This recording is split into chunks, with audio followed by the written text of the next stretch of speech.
Yeah, those are great photos.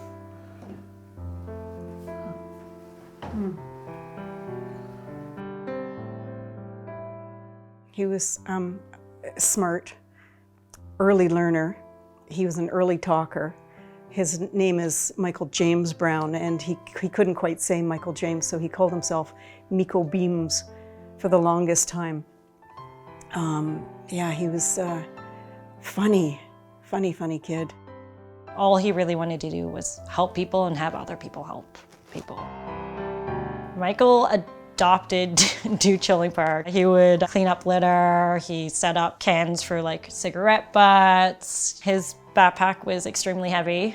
He carried everything from extra food, water, trauma kit with naloxone kits, tourniquets, bandages, anything. He was always just willing to help those who needed it.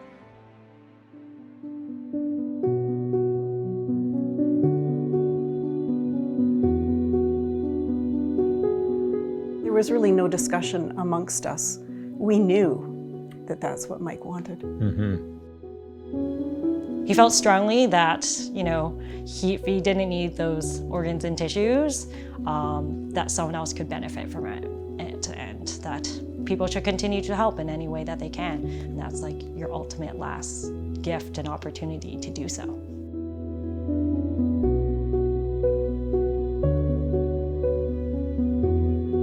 He loved the cosmos. He actually takes photos of different constellations and things like that. And so on his last day, there was a super blue moon, which only occurs about once every decade. So it kind of seemed a fitting day.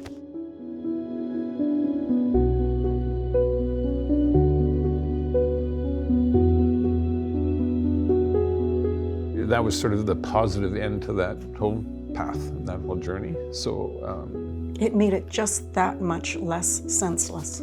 yeah, absolutely. And you know, we have friends that are recipients, so it made completed that circle.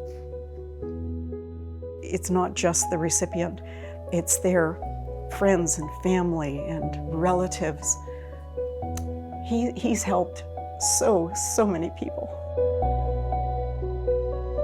It was given to us by the BC transplant coordinator. The heart comes with a little heart inside, and you may choose to keep the little heart or the big heart. The little heart or the big heart goes with the donor. It goes with them on their journey. And I chose to give my little heart to Mike.